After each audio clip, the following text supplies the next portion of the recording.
Las medidas violatorias a la democracia y al Estado de Derecho que el presidente salvadoreño Nayib Bukele ha ejecutado nos recuerdan la importancia de no dejar que las omisiones de acción pública nos conduzcan a un punto moral de no retorno en el cual nos encontremos entre la espada y la pared.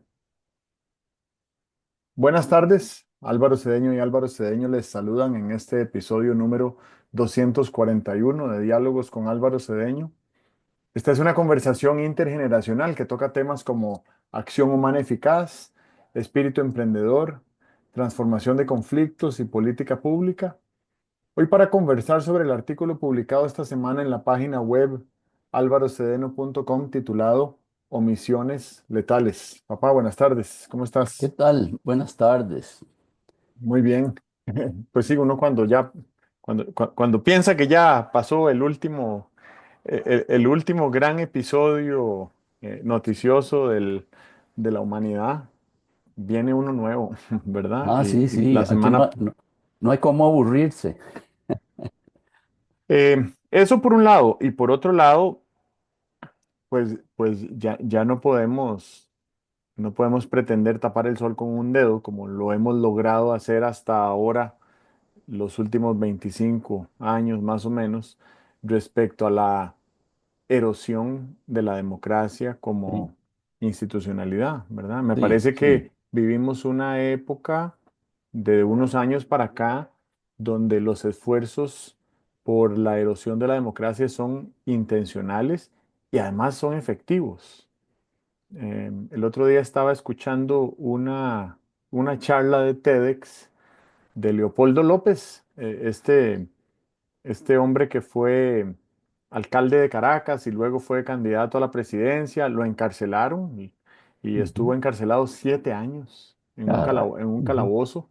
sí, Y bueno, gracias gracias a la pandemia, pudo, eh, pudo inventarse una manera de escapar y de cruzar la frontera y ahora vive en el exilio y es líder de un movimiento global eh, en pro de la democracia. Mm, ujú, Está claro que el adversario de Leopoldo y de su movimiento son las autocracias, los líderes autócratas y las personas que apoyan movimientos autocráticos. sí, Pero después de la elección de Estados Unidos de hace 2 semanas, ujú, este, de ahí, ese grupo de adversarios es eh, monstruosamente poderoso, ¿verdad? Esto creo que va a empoderar a muchos más movimientos y líderes autocráticos para tratar de posicionar una manera de gobernar, una manera de gestionar la cosa pública que se aleje de los principios y del paradigma democrático al que estamos acostumbrados. No es por un asunto de costumbre que lo hacemos, es por un asunto eh, de operabilidad, ¿verdad? Una democracia como la costarricense o la uruguaya o la chilena, a pesar de que ha habido hiatos en la continuidad del sistema democrático, no han logrado interrumpir la cultura democrática en función de la cual se han tomado decisiones para construir una república o una nación de una manera sólida, robusta, exitosa, generando bienestar y además garantizando todo lo demás que la democracia garantiza, ¿verdad? Que yo creo que tiene que ver con, número uno, alternabilidad en el poder. Que cada ciertos años los que están se retiren, ¿verdad? Aunque vuelvan después, eso creo que también es democrático. Número dos, las libertades y garantías individuales. Aquí hemos hablado un poquito de eso, pero creo que hoy podríamos hablar un poquito más de en cuántos países ya no hay unas garantías individuales que si nosotros las perdiéramos hoy, creo que diríamos, ¿cómo fue que pasó esto, verdad? Y lo tercero, una supremacía de los derechos humanos, ¿verdad? Que son los derechos de las minorías. ¿Y por qué nosotros como civilización hemos creído importante tutelar los derechos de las minorías? Bueno, porque todos los seres humanos, en algún aspecto de nuestras vidas, somos minoría. Todos somos minoría en algún aspecto de nuestras vidas. Y lo que queremos es que a ninguna minoría se le maltrate solo por el hecho de ser minoría, ¿verdad? Las democracias son, la democracia es el poder de la mayoría, pero el poder de la mayoría sigue el precepto democrático precisamente de preservar y garantizar los derechos de las minorías. Y bueno, y hay un cuarto elemento, pero creo que no está al mismo nivel, que es el Estado de Derecho, y también podemos hablar un poco de eso, pero ya me extendí muchísimo en una introducción que no tenía planeada, así que te cedo la palabra para que nos hagas tu presentación inicial. Bueno, ve desde dónde parto. Parto de percepciones. Yo no me puedo meter en la cabeza de nadie para decir aquí están los hechos. Eh, la visita de Bukele despertó eh, una, una serie de comentarios que iban en la dirección de, sí, sí, qué violaciones las que ocurrieron o ocurren en El Salvador, pero es que la gente vivía encerrada. Creo que eso fue un argumento que el mismo presidente Bukele dio. La gente vivía encerrada. Ahora están encerrados una gran cantidad de gente, posiblemente algunos inocentes, pero es que antes la gente vivía encerrada. Ese argumento yo lo escuché mucho en España franquista, en los años 70. Lo escuché mucho en los, ¿qué sería? 90, en República Dominicana. En República Dominicana había, ya era un sistema democrático, pero había una cierta nostalgia por el dictador Trujillo. Y entonces te contaba la gente, viera usted cuando Trujillo, eh, usted podía dejar lo que quisiera en la puerta de su casa y nadie se lo tocaba. Porque eso sí, al que se robaba algo, le hacían y eran unas barbaridades que solo ocurren en una dictadura en los años eh, 40, 50, ¿verdad? Y entonces, esa nostalgia por el poder concentrado, ¿verdad? Por el poder absoluto, esa nostalgia de los buenos, porque haya una violencia del Estado irrestricta contra los malos, a mí me parece que se entiende por una razón de nuestra de la estructura de nuestras necesidades psíquicas para cada uno de nosotros. La seguridad es altamente importante. Y en un determinado momento estamos dispuestos a decir, yo en el caso de una situación de inseguridad, estaría dispuesto a hacer no sé qué cosas, ¿verdad? Cuando la gente compra armas para protegerse de los delincuentes comunes, y uno oye el comentario, no, yo me encuentro a alguien en mi casa y hago cosas que no quisiera ni mencionar porque me resultan muy crudas e hirientes. Y entonces, me parece que deberíamos como sonar una campana para revivir la importancia de esas cosas que decías, la importancia, por ejemplo, de los derechos humanos, la importancia de las garantías individuales, la importancia como derecho humano y como garantía individual del derecho a la vida. Es que el delincuente hace una cosa que es costosa contra el cuerpo social. Pero de ahí a saltar y decirle, es que yo creo en la pena de muerte y al que se roba una no sé qué, hay que ejecutarlo. Me parece que primero empezamos a decirlo casi descuidadamente y después como que se nos va asentando. Deberíamos tener mucho cuidado de cuáles cosas ni siquiera mencionar, de cuáles cosas eh, no se vale dejarle pasar a nadie, pero ni a un niño, ¿verdad? Bueno, todos jugamos con juguetes bélicos cuando éramos chicos y yo me acuerdo, yo me acuerdo de un amigo de mi padre tratando de ponerle límite a eh, a mis ansias guerreristas cuando tenía 7, 8 años, ¿verdad? Y yo decía, ¿pero por qué? ¿Por qué me dice que no hay que matar? En la guerra, claro, hay que matar y al enemigo de la patria, desde luego que hay que matarlo y tal y cual.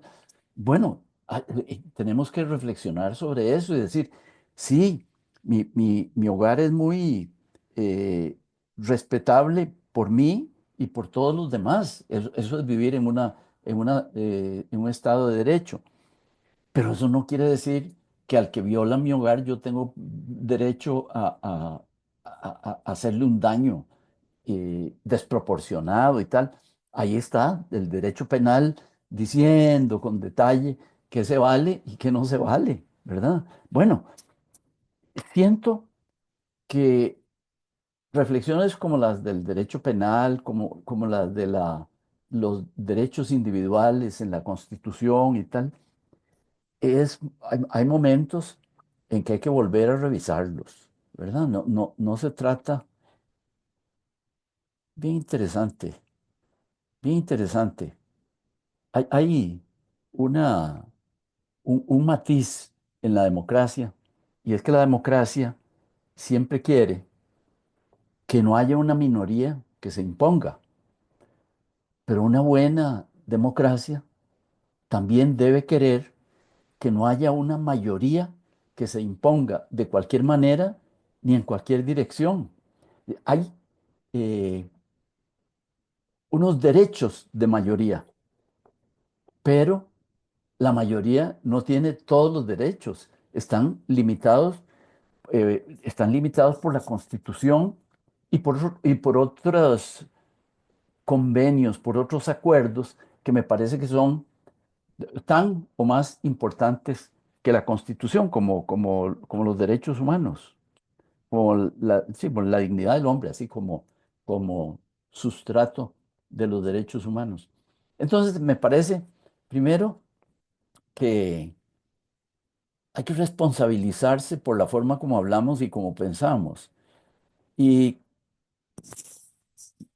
vamos a ver, yo no tengo derecho a pensar que el presidente de la República utilizó la invitación y la visita del presidente Bukele para fines suyos ulteriores, pero tampoco nadie tiene derecho a reprimir mi pensamiento y mis cuestionamientos que me hago internamente.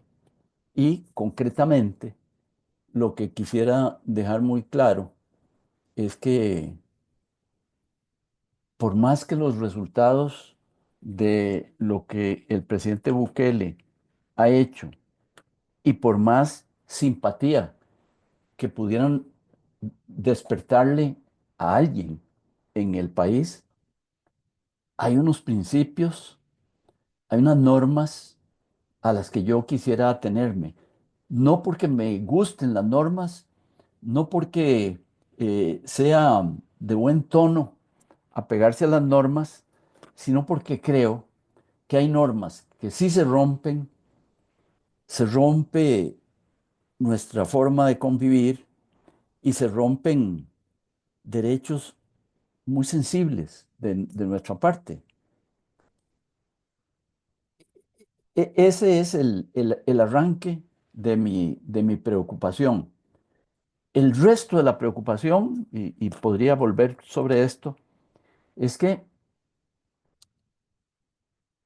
hay formas de administrar la, la república, hay formas de administrar el Estado que nos pueden ir encaminando hacia situaciones en las que luego sea altamente popular tomar medidas que vayan contra los derechos individuales, contra los derechos más fundamentales que prevé o que otorga la Constitución. Y yo como he pensado más en eficacia que en política,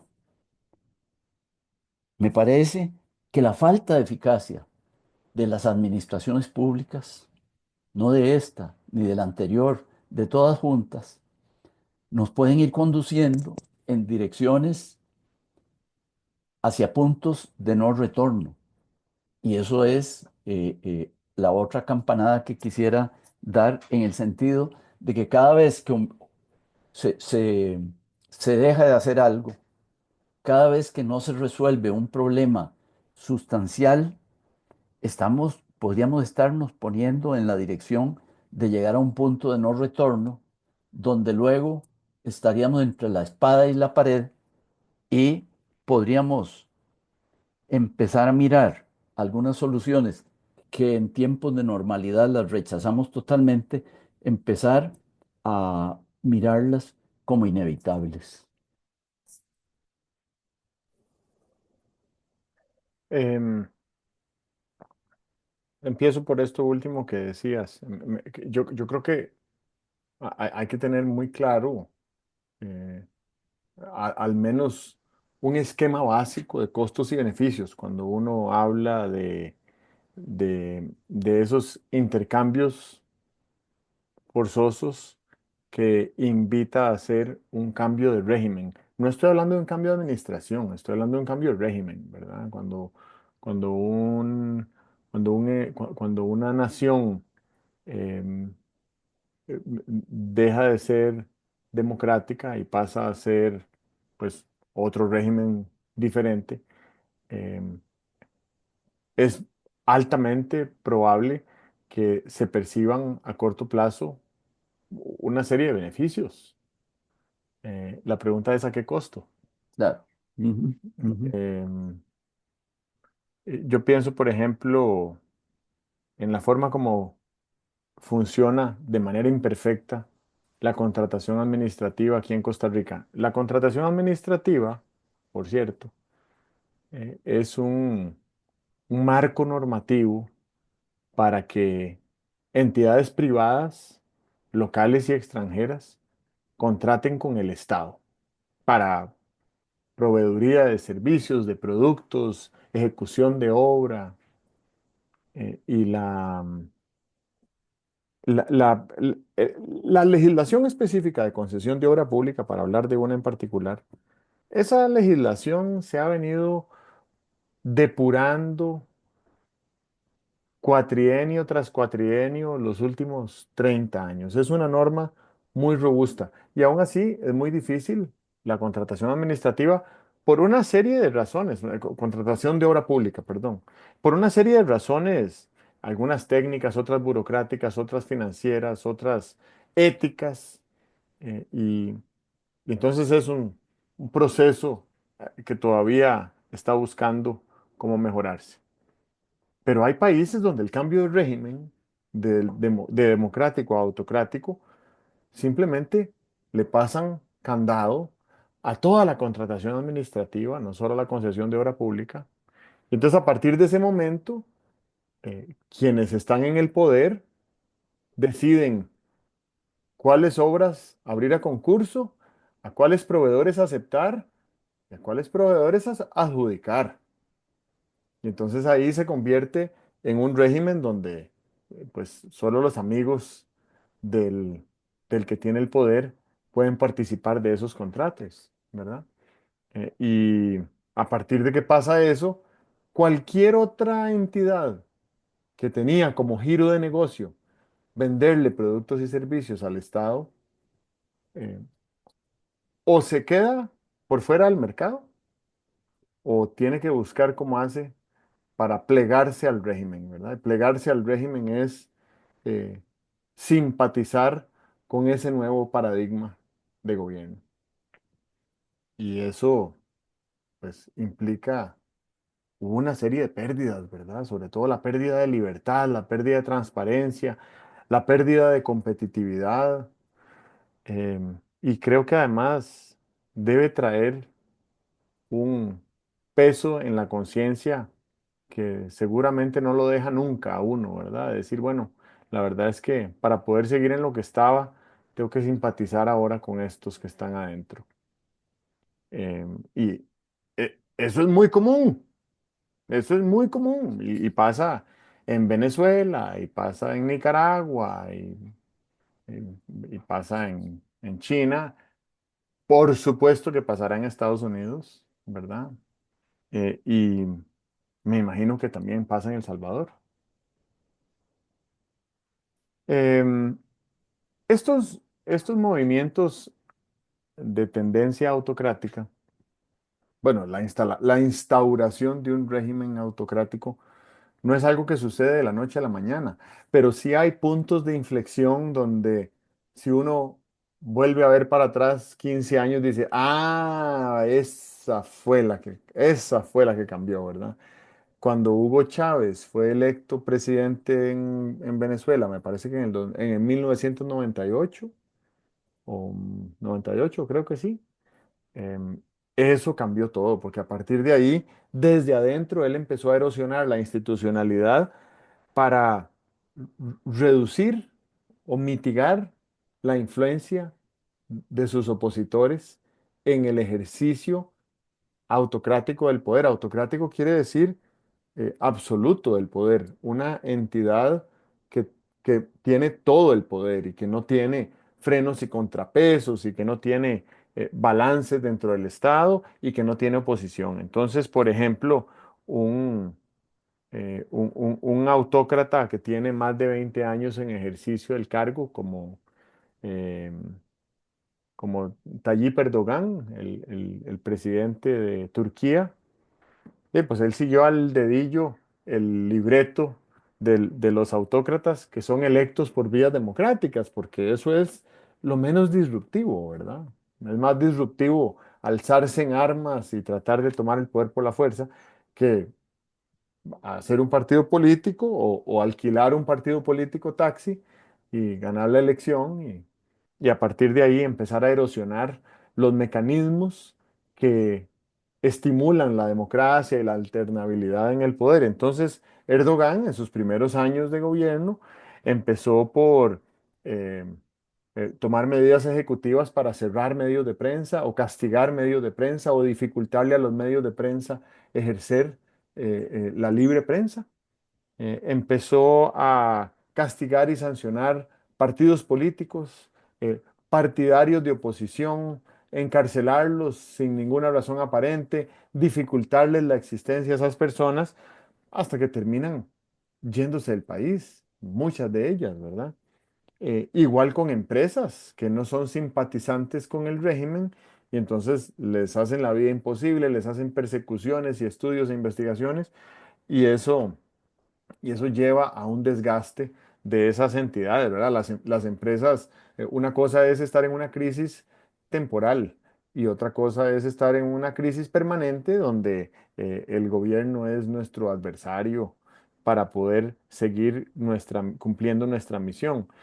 Persecución de formadores de opinión, ¿verdad? La gente que opina en redes sociales y opina contrario al régimen, le llegan a tocar la puerta, ¿verdad? Así ha sido China siempre, no ahora que hay redes sociales. Bueno, en China ni siquiera hay redes sociales, ¿verdad? Digamos, para hablar de un régimen autocrático por excelencia, en China no hay redes sociales. En China esto que estamos haciendo nosotros dos hoy es perseguible y castigable severamente. No, no lo haríamos, ¿verdad? No tendríamos a dónde publicarlo tampoco. Em, Persecución de quienes hacen, interpretan o garantizan el cumplimiento de las reglas, ¿verdad? Entonces estamos hablando de Congreso, Poder Judicial y Tribunal Electoral. Los persiguen, los acosan, menoscaban su reputación institucional, asustan y ahuyentan a las personas, buscan colocar adeptos afines, leales a ellos, y pues al cabo de unos años se degrada el andamiaje que sostiene a un Estado que es muy robusto, tiene que ser muy robusto porque un Estado no se sostiene del aire, y se consolida un régimen autocrático. A mí me parece que una de las personas más famosas en decir esta frase fue Winston Churchill, que la democracia es un terrible sistema de gobierno, excepto por todos los demás, ¿verdad? Que todos los demás son peores. Si hubiéramos encontrado algo mejor, seguro ya lo estaríamos probando en algún lugar. Yo sé, y me consta porque lo he visto de cerca y lo he presenciado, que hay algunos esfuerzos de gobernanza distribuida utilizando la tecnología de blockchain que promete y que es interesantísimo y que me encantaría ver más prototipos siendo piloteados en pequeñas comunidades para ver cuáles son las grandes fallas que podrían mejorársele a sistemas de gobernanza como esos, porque estaríamos automatizando la confianza y automatizando la gobernanza, eh, a- haciendo absoluta la transparencia, porque no hay cómo esconder tenencia de esos certificados en blockchain, eh, dando absoluta trazabilidad para saber de dónde vino una acción, una decisión, una inversión. em, y eso me parece muy interesante. En un ejercicio en el que participé temprano este año, hicimos una dinámica y al final de la dinámica había que tomar una decisión de si ejecutar literalmente, era una simulación, entonces el juego llegaba a un punto donde había tres personas, una tenía que decidir a cuál de las otras dos ejecutar y solo había una respuesta correcta. Podía ejecutar al villano, al bandido, digamos, o podía ejecutar al inocente. Y la ejecución del inocente es irreversible. Y entonces me preguntaban ellos que qué me parecía a mí que le hacía falta a esa simulación. Y yo les decía, vean, si ustedes pudieran introducirle a esto un mecanismo de perdón, yo creo que sería muchísimo más resiliente y versátil el sistema si hubiera la posibilidad de perdonar al que se equivoca o al que hace algo malo de manera intencional, pero introducir la capacidad de perdonar. Y volviendo a donde empecé, que es en el análisis de costos y beneficios, me llama siempre la atención cuando hay discusiones sobre cuánto ha progresado la humanidad en términos socioeconómicos, sacando tanta gente de la pobreza y generando tanto empleo y creciendo tanto y todo lo que hemos logrado los últimos, no sé, cuando uno Sí, mide sí. progreso humano en esos términos, lo mide en décadas o en medios siglos o en siglos, en cualquier periodo que lo midamos, hay que ver el correspondiente costo ambiental que eso ha tenido, ¿verdad? Entonces, si son 250 años desde la Revolución Industrial, o si son 25 años desde este siglo, o si son los años que sean desde que se inventó el automóvil, el costo ambiental ha sido eh, enorme, ¿verdad? Muy bien. Eh, Pienso que el gran drama del hombre es tener que ir eligiendo en incertidumbre, eligiendo en situaciones muy dramáticas, así como estás diciendo. Eh, Siempre sabemos muy bien cuáles son los costos que estamos pagando, pero ignoramos los costos que pagaríamos en una situación diferente. Eh, Siempre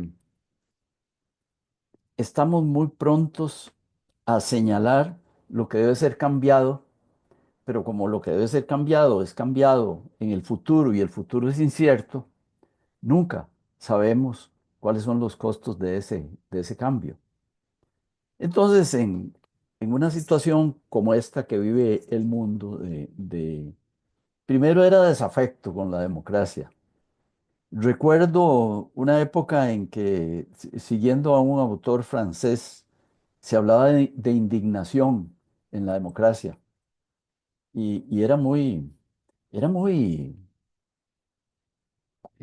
atractivo el planteamiento de este autor en el sentido de que sí, sí, había razón para estar indignados.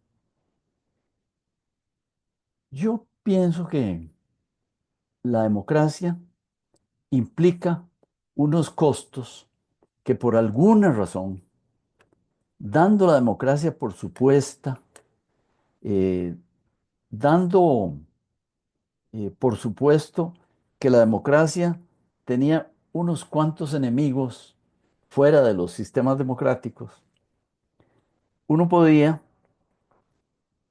no incurrir en el costo de apoyar la democracia, ayudar a clarificarla, eh, entusiasmar con la democracia.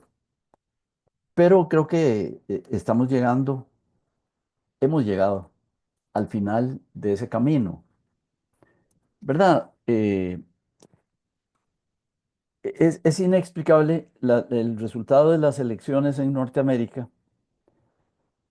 No fue un resultado esperable. Eh, Podría ser que hubiera ganado uno o que hubiera ganado la otra, pero lo que era imposible, excepto dicen que para los apostadores, para los apostadores, sí era posible que se diera el landslide, el apabullante triunfo de Trump. ¿Por qué? Bueno, porque hace tiempo en los Estados Unidos las personas no están haciendo el esfuerzo por defender la democracia. ¿Dónde se empieza a defender? Cada uno en su corazoncito o en su cerebro tiene que tener claras, yo no sé cuántas cosas, creo que no son muchas. Yo creo que si uno tiene claras 10 cosas sobre la democracia y sus alternativas, pues eso lo lleva a tener una posición de defensa, de abono, eh, de fortalecimiento de la democracia. Pero aquí hay otro axioma que es muy importante. Nosotros preferimos, como seres humanos, las cosas que no tienen costo. Y desde luego que vivimos muy bien en una democracia que no implicaba costos. Le dejamos,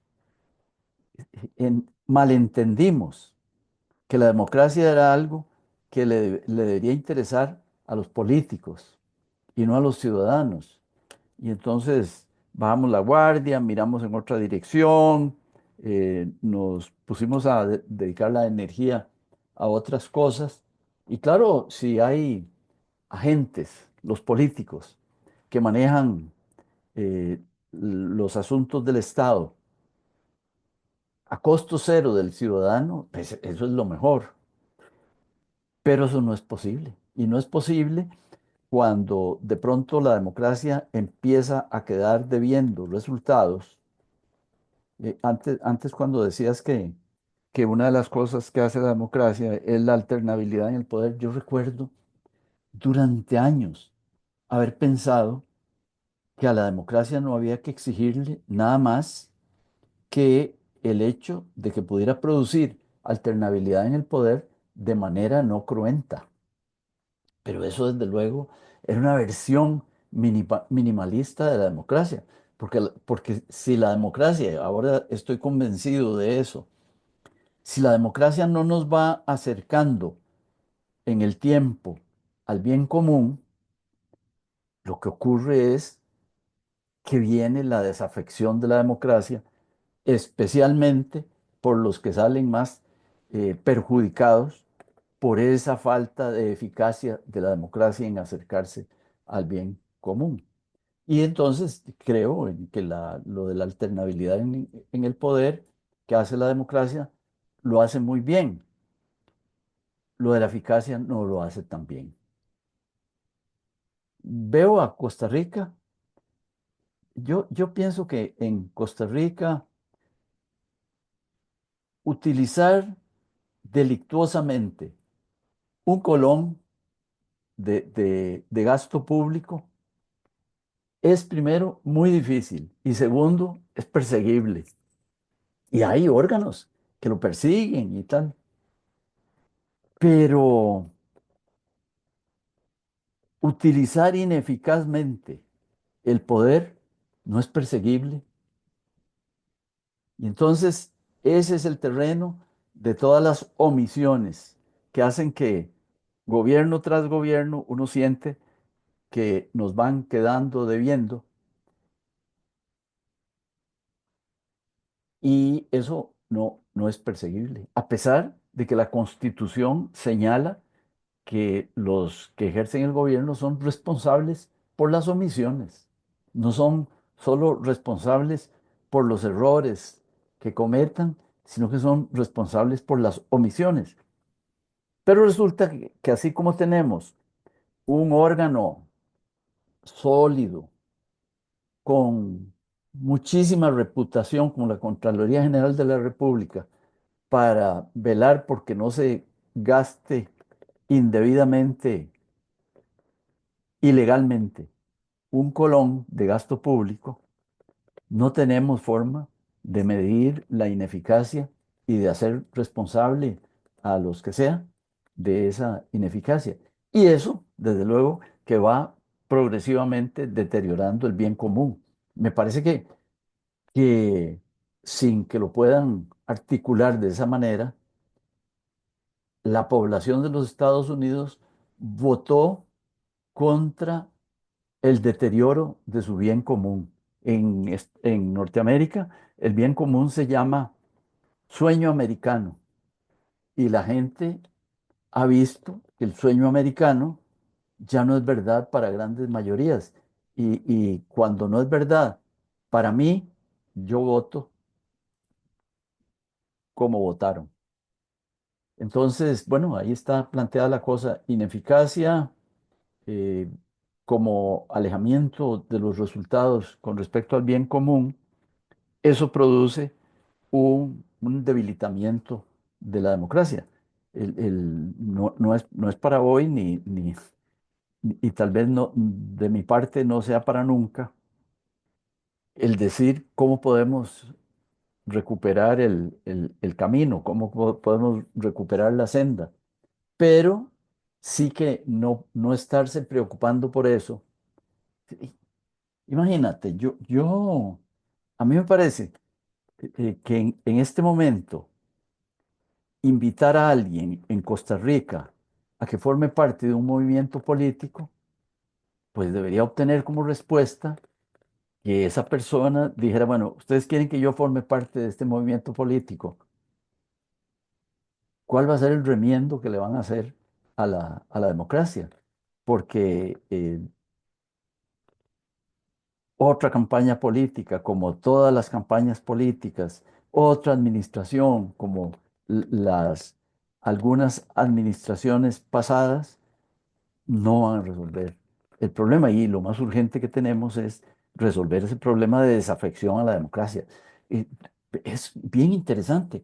Este pueblo, cuando era, creo que menos educado, menos organizado, a lo mejor hasta menos maduro, tenía más conciencia de la necesidad de apoyar con energía, con participación, con sentimientos los procesos democráticos. Hoy en día, como que nos quedamos mirando, a veces a mí me parece que nos quedamos mirando en dirección de cosas hedonistas que nos atraen, ¿verdad? Nos atrae la diversión, nos atrae el ocio, nos atrae el éxito, nos atrae la riqueza y tal, y dejamos de mirar en la dirección en la que hay que mirar para que la democracia sea robusta. Eh, em, Empiezo por esto último. Le agrego otro elemento que le está complicando la existencia a la democracia. La gratificación instantánea en la que vivimos hoy en día constante exceso de estímulos de generación de dopamina a nuestro cerebro, que significan las redes sociales, básicamente, ¿verdad? Pero en general los teléfonos inteligentes y de manera más amplia, de toda la digitalización, ¿verdad? Aún las personas que no ven tanto el teléfono, pero están pegados a una computadora todo el día, tienen una cantidad de estímulos y una cantidad de recursos para obtener gratificación instantánea que por ahí vamos mal si creemos que la satisfacción a necesidades que ofrece el régimen democrático es instantáneo, es lo más distante de instantáneo, ¿verdad? Y creo que en democracia Ujú, mucho de aquello en lo que consiste el ejercicio del poder es en sembrar semillas de árboles bajo cuya sombra nunca descansaré, ¿verdad? ujú, ujú, Eh, la semana pasada que estuvimos de manteles largos acá en Costa Rica, hace 2 semanas que estuvimos de manteles largos aquí en Costa Rica por la celebración del 75 aniversario de nuestra Constitución Política, esas personas que promulgaron ese texto normativo, eh, pues la última de ellas debe haber muerto. No sé si queda algún constituyente vivo, pero me parece que no vivieron los frutos que dio esta, esta estructura normativa bajo la que hemos generado, producido, percibido tantos frutos, tanta gente por tanto tiempo. Em, lo otro es que me devuelvo al principio de tu comentario. Cuando hablabas de indignación, recordaba yo ese movimiento, ¿verdad? Y ese movimiento estaba además muy correlacionado con la crisis financiera del 2008, donde eh, los, los que tenían mayor poder financiero en el mundo fueron algunos de los que causaron la debacle financiera y además sus actos quedaron impunes y sus riquezas quedaron enormes. Y pues obviamente que eso indigna, ¿verdad? Con solo recordarlo, a mí me hace sentir indignado. Pero yo tengo que ser capaz de discernir a dónde reside la corrupción. Y ofrezco dos opciones en este momento. Hay muchas otras, pero ofrezco dos. Una es la estructura normativa y otra es la cultura normativa, ¿verdad? Y la cultura se refiere a las personas y la estructura se refiere a las leyes. A mí me parece que, salvo alguna rarísima excepción que uno encuentre en algún país, las leyes no hospedan corrupción, ¿verdad? ujú, Las leyes pues están diseñadas bajo unos criterios bueno, bajo unos siguiendo unos valores, ¿verdad? El ordenamiento jurídico eh, tutela valores que consagran normas para reglamentar hechos. Así funciona la cosa, ¿verdad? Las leyes no promueven la corrupción. Eh, Puede ser que haya leyes que dificulten la eficiencia en la gestión de algún procedimiento. Y en eso se habla siempre de reforma regulatoria y de simplificación de trámites y todo eso me parece que está ujú, muy bien, sobre todo con la digitalización, que por supuesto tiene muchas cosas buenas eh, y que nos podría llevar a ver más de cerca la satisfacción de necesidades a través de herramientas digitales que nos ayuden a brincarnos un montón de trabas burocráticas que existen desde antes de la era digital. Por cierto, hoy Roberto Sasso escribe un artículo muy interesante en La Nación sobre modelos de negocio innovadores y habla del gobierno digital, ¿verdad? Yo creo que esa debería ser una prioridad. Si uno quiere impactar a la mayor cantidad de gente en el menor tiempo posible, yo le apostaría fuertemente a un gobierno digital bueno, que siga algunos de esos principios de gobernanza de ujú. blockchain que mencionaban en la intervención anterior. Pero a lo que llego es a que la corrupción está en la cultura. La corrupción está en las personas. La corrupción no está en el mercado, ni en el dinero, ni en los partidos políticos, ni en los bancos, ni en la prensa, ni en el gobierno. La corrupción está en las personas. Y, y las personas son corruptibles, ¿verdad? Entonces, cuando una masa crítica de personas se ha corrompido, y pues es muy probable que el ejercicio de la gobernanza tenga avisos de corrupción, que el ejercicio de la administración de justicia tenga avisos de corrupción, que el ejercicio del mercado tenga, etcétera, ¿verdad? Entonces sí creo que es importante que la indignación la canalicemos de manera adecuada para ser efectivos, eh, eh, em, bueno, y para ser eficaces también como ciudadanía, porque nosotros tenemos un papel preponderante que jugar. Nadie tiene un papel más importante que el que tiene la ciudadanía. La soberanía, que es el poder máximo que existe en, en un estado, reside en la nación.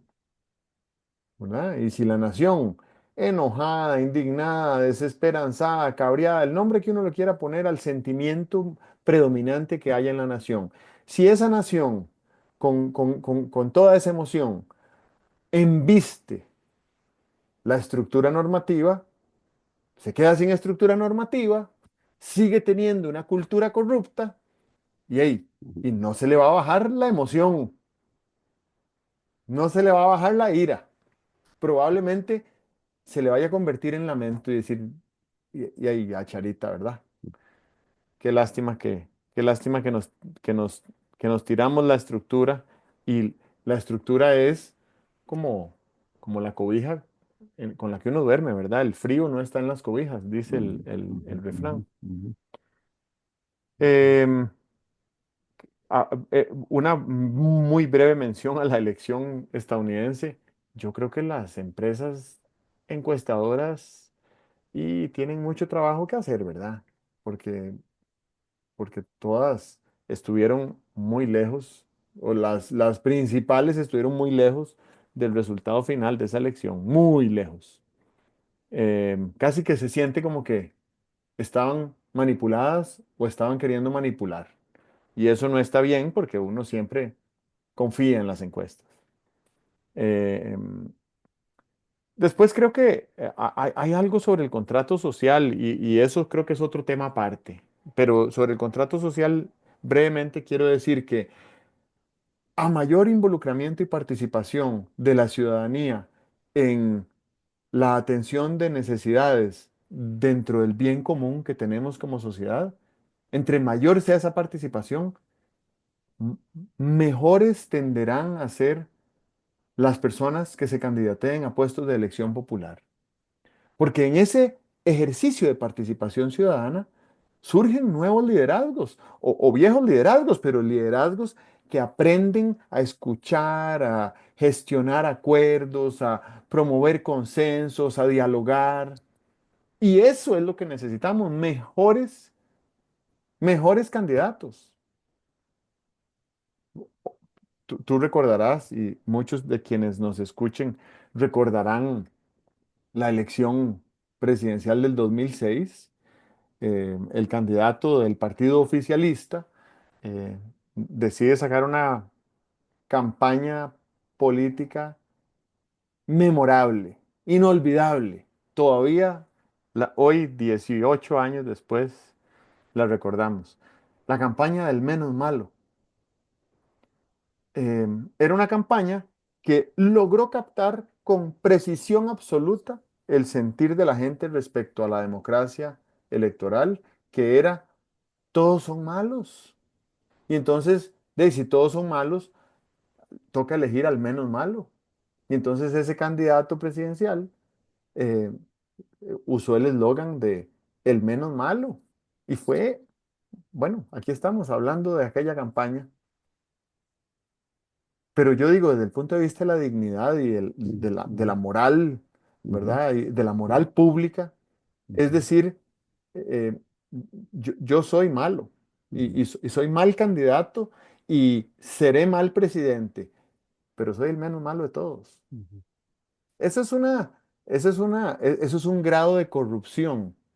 Bueno, no es sutil, pero es un grado de corrupción ay, casi imperceptible que nos degrada poco a poco. Cuando la gente buena no quiere participar en política, ni siquiera en el barrio en el que está, ni siquiera opina en el chat de WhatsApp sobre qué hacer con los temas de seguridad o con los perros que andan sueltos, de ahí, eso le deja el espacio al que sí quiere ocupar ese liderazgo, ¿verdad? Y participar de esa manera.